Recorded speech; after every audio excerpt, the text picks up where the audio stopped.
ओम शांति। आज 15 फरवरी 2023 की साकार मुरली। आज बाबा ने कहा, मीठे बच्चे, तुम्हारे लिए योग की भट्टी मोस्ट वैल्यूबल है, क्योंकि इस भट्टी से ही तुम्हारे विकर्म भस्म होते हैं। प्रश्न, किन बच्चों की बुद्धि में बीज और झाड़ की नॉलेज अस्पष्ट बैठ सकती है? उत्तर है, जो विचार सागर मंथन करते हैं। विचार सागर मंथन करने के लिए अमृत वेले का टाइम बहुत अच्छा है। अमृत वेले उठकर बुद्धि से एक बाबा को याद करो। तुम्हारा अजप चलता रहे। सूक्ष्म व स्थूल में शिव बाबा कहने की दरकार नहीं, बुद्धि से याद करना है। ओम शांति। रूहानी बाप बैठकर रूहों को समझाते हैं, अर्थात बच्चों को समझाते हैं। बाप कहते हैं, मुझे भी जिस्म है, तब तो बात कर सकता हूँ। तुम भी ऐसे समझो, मैं आत्मा हूँ, इस जिस्म द्वारा सुन रहा हूँ। यह नॉलेज अच्छी रीति धारण करनी है, जैसे बाप के पास धारण की हुई है। आत्मा की बुद्धि में धारणा होती है। तुम्हारी बुद्धि में ऐसी धारणा होनी चाहिए जैसे बाप की बुद्धि में है। बीज और झाड़ की समझानी तो बहुत सहज है। माली को नॉलेज रहता है ना कि फलाना बीज बोने से इतना बड़ा झाड़ निकलेगा। बस बाबा भी ऐसे ही समझाते हैं। यह बुद्धि में धारण करना है। जैसे मेरी बुद्धि में है, वैसे तुम्हारी बुद्धि में रहना चाहिए। वो रहेगा तब जब विचार सागर मंथन करेंगे। विचार सागर मंथन करने का समय सवेरे का बहुत अच्छा है। उस समय धंधा आदि कोई नहीं रहता। भक्ति भी मनुष्य सवेरे करते हैं।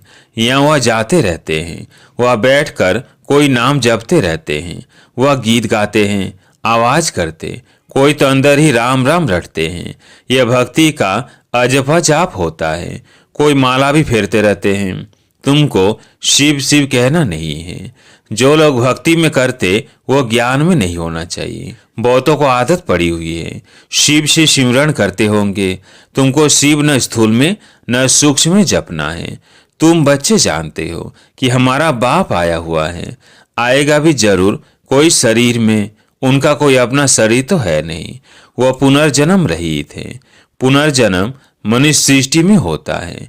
विष्णु के दो रूप लक्ष्मी नारायण हैं। देव देव महादेव कहते हैं।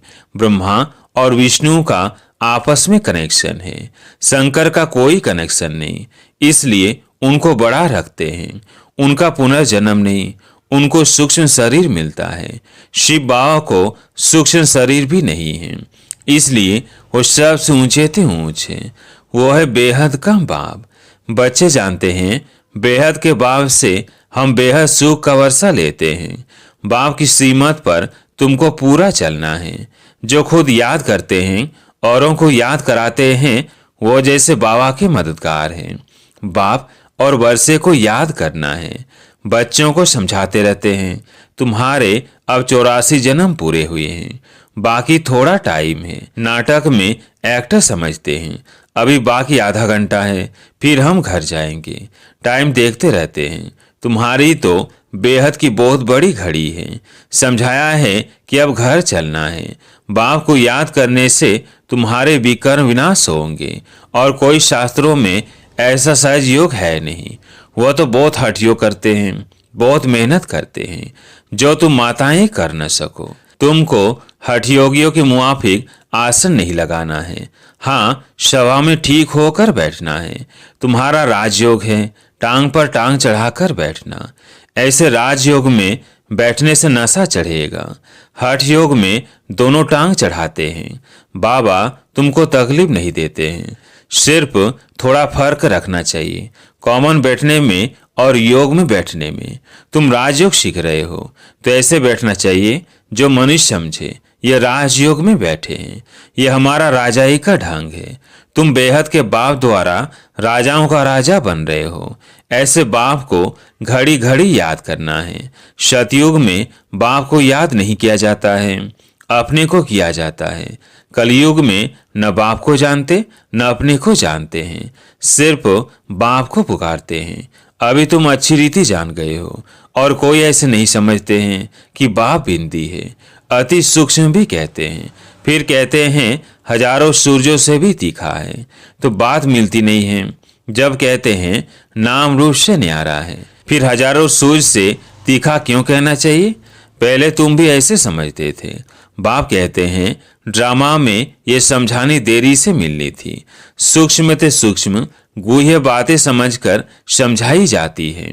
ऐसे नहीं ख्याल आना चाहिए कि पहले हजारों सूरजों से तेजोमय कहते थे, अब फिर बिंदी क्यों कहते? जब आईसीएस पढ़ेंगे तब आईसीएस की बातें करेंगे, पहले कैसे करेंगे? इसमें मुझने की दरकार नहीं है। ड्रामा में जब बाबा को समझाना है तब समझाते हैं। इनके बाद भी अर्जुन क्या क्या समझाएंगे, क्योंकि बाप का भी प्रभाव तो निकलता है ना। जैसे तुम्हारी आत्मा है वैसे वो अभी आत्मा है, परम धाम में रहते हैं, उनको परम आत्मा कहते हैं। यहाँ जब आते हैं तो नॉलेज देते हैं। बाप कहते हैं जब पति दुनिया होगी तब मैं पावन दुनिया बनाने आऊंगा। पुकारते भी हैं हे पतित पावन, हे दुख हरता सुख करता आओ। वो तो संगम पर आएगा। जब रात पूरी होगी तब दिन होगा। पुरानी दुनिया का अंत होगा। कर्मातीत अवस्था अंत में होगी। तुमको रहना भी गिरस्थ व्यवहार में है, छोड़ना भी नहीं है। शरीर निर्वाह अर्थ व्यवहार करते हुए कमल फूल समान पवित्र रहना है। देवता तो है ही पूर्ण पवित्र, परंतु कब और कैसे बने? जरूर पुरुषार्थ किया तब तो प्रारब्ध पाई। पुरुषार्थ अनुसार प्रारब्ध बनी। जैसा कर्म वैसी प्रारब्ध, यह तो चलता ही रहता है। अभी तो तुमको कर्म सिखलाने वाला बाप मिला है, उनको अच्छी रीति याद करना चाहिए। तुम एडाप्टेड बच्चे हो। मारवाड़ियों में एडाप्शन बहुत होती है, तुम्हारी भी एडाप्शन है। तुम इनके गर्भ से नहीं निकले हो। एडाप्शन में दोनों बाप याद रहते हैं, अंत तक जानते हैं कि हम असूल किसका था, अब किसकी गोद के बच्चे बने हैं। तुम भी जानते हो हम किसके थे और किसके बने हैं। मैं अडाप्ट हुआ हूँ परमपिता परमात्मा के पास, वह शौर का रचयिता। उनकी रचना कितना समय चलती है? आधा कल्प। नर का रचयिता है रावण, उनका भी आधा कल्प राज्य चलता है। शतो प्रधान से तमो प्रधान बनते हैं, यह समझ की बात है। कुछ समझ में ना आए तो पूछना चाहिए। जब सूर्य चांद को ग्रहण लगता है तो कहते हैं दे दान। सूर्य चांद को माँ बाप कहा जाता है। यहाँ भी मेल फीमेल दोनों को ग्रहण लगता है, तब कहते हैं 5 विकारों का दान दे दो। वो तो वर्ष में 1 से 2 बारी ग्रहण लगता है। यह तो कल्प की बात है। बाप आकर एक ही बार दान लेते हैं। मनुष्य बिल्कुल संपूर्ण काले बन गए हैं। आयरन एज है। सच्चे सोने में अलाय पड़ने से काला हो जाता है। नया घर पुराना घर, नए बच्चे और बूढ़े में फर्क तो है ना। छोटा बच्चा कितना मीठा प्रिय लगता है, सब उनको चूमते हैं, गोद में बिठाते हैं। पुराना जड़ जड़ीभूत हो जाता है तो कहते हैं कहाँ शरीर छूटे तो अच्छा, ज्यादा दुख क्यों सहन करे। आत्मा एक शरीर छोड़ जाकर दूसरा लेती है। यहाँ हम बीमार को मरने नहीं देते हैं, फिर भी जितना सुने उतना अच्छा। शिव बाबा और वर्षे को याद करते रहें। बीमारी में जब ज्यादा पीड़ा होती है तो सब भूल जाता है, बाकी जिसका किस में भाव होता है वो सामने आ जाता है। तुम्हारा तो अंजाम यानी वायदा है, मेरा तो एक शिव बाबा दूसरा न कोई, फिर दूसरे किसको याद क्यों करते हो? बाप कहते हैं मेरे बिगर किसकी स्मृति भी ना आए। गाया हुआ है अंत काल जो स्त्री सिमरे। सारा श्लोक कह देते, अर्थ कुछ भी नहीं समझते हैं। सारी संगम की बात है जो भक्ति में गाते हैं। इस समय सिर्फ तुमको बाप और वर्षे को याद करना है। श्री नारायण तुम्हारी प्रारब्ध है तो अर्थ पूरा बुद्धि में होना चाहिए। बिगर अर्थ तो बहुत याद करते रहते हैं। पिछाड़ी में जिसके साथ जास्ती प्रीत होती है वो याद आते हैं। बड़ा खबरदार रहना चाहिए। तुमको याद करना है एक बाप को। बाप कहते हैं मन मना भव। तुम बच्चे कहते हो बाबा हम कल्प कल्प आपसे मिलते हैं, यह ज्ञान आपसे मधुबन में आकर लेते हैं। यह वशीकरण मंत्र। सदगुरु है तो तुम्हें मंत्र भी ऐसा देता है जो तुम अमर बन जाओ। यह है माया पर जीत पाने का मंत्र। ईश्वर गाते हैं तुलसीदास चंदन घी से। यह भी अब की बात है जो बाद में गाई जाती है। तुम बच्चों को राज तिलक मिल रहा है बाप और वर्षे को याद करने से। बाप और बासाई को याद कर सरी छोड़ेंगे तो राजाई तिलक मिल जाएगा। एक को तो नहीं मिलेगा। माला 108 की भी है और 16,108 की भी है। अब तो सिर्फ तुमको एक्यूरेट बाबा को याद करना है। बाबा के लिए कहते हैं तुम्हारी गत मत तुम ही जानो। शुभ रोबर है, सदगति दाता वो है, वही जाने। आगे तो सिर्फ गाते थे अर्थ रहित, उसको कहा जाता है अनर्थ। प्राप्ति कुछ भी नहीं। मनुष्य दान पुण्य आदि करते करते उतरते ही आए हैं। प्राप्ति कुछ भी नहीं है।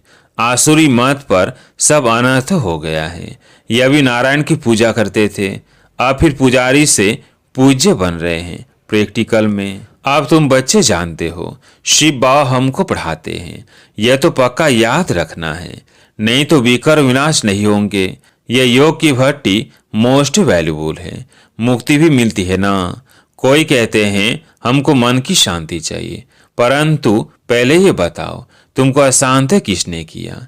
जरूर पहले शांति थी, अभी अशांत बने हो, तब तो शांति मांगते हो। शांति तो सारी दुनिया में चाहिए। एक को शांति मिलने से कुछ हो न सके, एक को शांति मिलने से सारी दुनिया में थोड़ी शांति हो सकेगी। अशांत किसने किया है? मूंझ पड़े हैं। समझाया जाता है शांति धाम, सुख धाम और यह दुख धाम। सुख धाम में मनुष्य बहुत थोड़े थे। उस समय बाकी सब आत्माएं शांति धाम में थी। तुमको शांति वहां मिलेगी, यहाँ तो मिल न सके। यहाँ तो है ही दुख धाम। दुख में अशांति होती है, यह तो बहुत सहज है, किसको भी समझाना। सुख शांति का वर्षा देने वाला एक ही बाप है। सतयुग में सुख शांति दोनों ही है। यहाँ आत्मा चाहती है कि मेरा मन शांत हो, तो जाओ तुम अपने घर परम धाम, परंतु पतित फिर जा भी ना सके। इसलिए बाप समझाते हैं मुझे याद करो तो अंतमति शोगति हो जाएगी। बाप और वर्षे को याद करो, परंतु माया ऐसी है जो पवित्र बनने नहीं देती है। अवलाओं पर देखो कितने अत्याचार होते हैं, 20 बीघा रह न सके। बाबा के पास अनेक प्रकार के समाचार आते हैं। सबसे बड़ी हिंसा काम महाशत्रु की है। बाप कहते हैं बच्चे 20 छोड़ो, काला मुंह नहीं करो, तो कहते हैं कोशिश करेंगे। यह जहर है, आदि मध्य अंत दुख देने वाला है, परंतु तकदीर में नहीं है तो सुनते ही नहीं है। आत्माओं को बाप बेट समझाते हैं आज से विकार में नहीं जाना, तो मुंह नीचे कर देते हैं।